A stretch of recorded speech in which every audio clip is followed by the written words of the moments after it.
c'est notre enquête du jour. Elle est signée Yacine Benjanet. C'est marée basse, dans l'estuaire de la Seine. L'heure de la pêche pour Christophe Minier. Ce scientifique cherche des coquillages au nom barbare, des scrobiculaires. Voilà les organismes que l'on recherche. Ça, c'est des mollusques en fait, hein. Comme les moules en fait. Sauf qu'à la différence des moules, ces mollusques sont une véritable curiosité scientifique. Certains d'entre eux ont tendance à changer de sexe. Si on analyse leurs organes reproducteurs, eh bien parfois, des cellules mâles et des cellules femelles peuvent cohabiter de façon anormale. Anormal, car ces mollusques qui deviennent hermaphrodites, ça n'a vraiment rien de naturel. Sur ces plages du Havre, 15% des coquillages sont touchés. Les scientifiques sont inquiets. Ils craignent que d'autres espèces marines ne soient contaminées. On est en train de mettre en place un réseau sur toute la Manche, des deux côtés de la Manche, pour pouvoir étudier ce phénomène. On a une image extrêmement partielle. Il y a encore énormément d'autres espèces. Eh bien, on ne sait pas ce qui se passe pour elles. Christophe Minier a déjà découvert au moins une autre espèce qui se féminise. Le flet, un poisson plat qu'on trouve notamment dans l'estuaire de la Seine. Il en a pêché quelques spécimens il y a un mois. Aujourd'hui, il va les disséquer pour les analyser au microscope. Voici une coupe de testicules de flet. À côté des spermatozoïdes, il y a des ovocytes, des cellules femelles qui n'ont normalement rien à faire ici. Elles ont envahi la quasi-totalité de l'organe reproducteur. Ce poisson n'est plus vraiment un mâle. Alors, les études montrent qu'effectivement, ça perturbe leur physiologie, que ça réduit leur fécondité, et donc, à terme, hein, ça peut affecter la population. Selon Christophe, 4% des flets de l'estuaire sont touchés. À court terme, l'espèce n'est pas menacée. Mais que se passera-t-il si ce phénomène prend de l'ampleur? Il a étudié les données que ses confrères européens lui ont envoyées. En Angleterre aussi, il y a des flets hermaphrodites. Mais en Islande, surprise, il n'y en a aucun. Car ce pays a une particularité. Leur eau est suffisamment saine, en tout cas, oui, pour ne pas perturber la physiologie des poissons.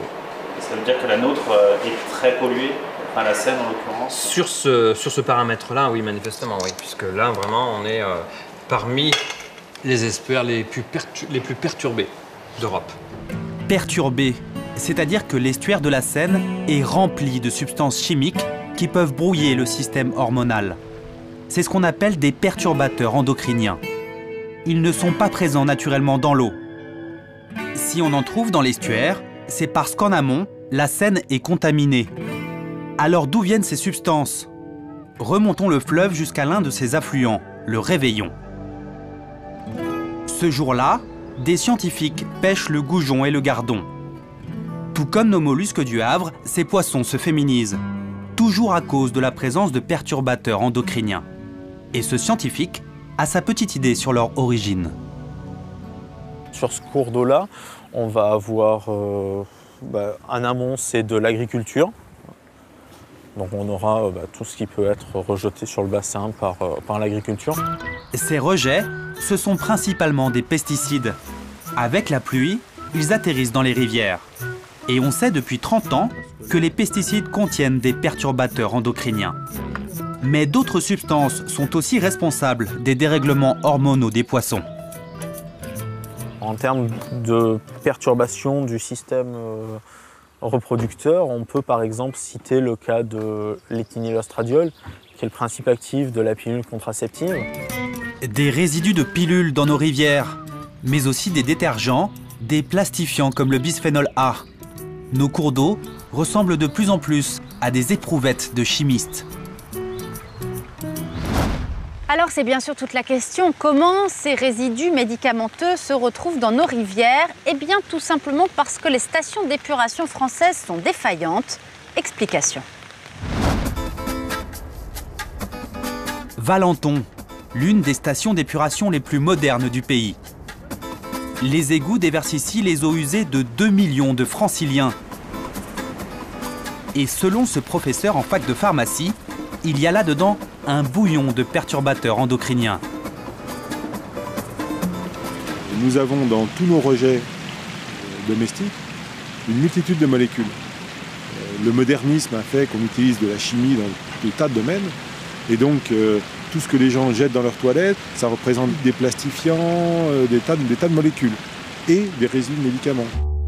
Tout ce que nous jetons dans nos toilettes, nos urines, dans lesquelles passent des résidus de médicaments, comme la pilule, mais aussi des détergents ménagers ou des solvants de peinture. L'eau usée est filtrée, puis décantée. Elle est ensuite purifiée grâce à des bactéries qui dégradent les résidus. Alors pourquoi les médicaments passent-ils à travers les mailles du filet? Il n'y a pas de traitement de médicaments sur les stations d'épuration. C'est-à-dire qu'on n'a pas, l'objectif n'est pas le traitement des médicaments. On traite là les eaux usées, pas les médicaments. Ce n'est pas l'objectif d'une station d'épuration. L'objectif, c'est d'éliminer les matières fécales. Après traitement, l'eau est directement rejetée dans la Seine. Cette eau est claire, mais elle contient encore des dizaines de substances médicamenteuses et chimiques. On ne peut pas imaginer qu'une station d'épuration est capable de tout éliminer.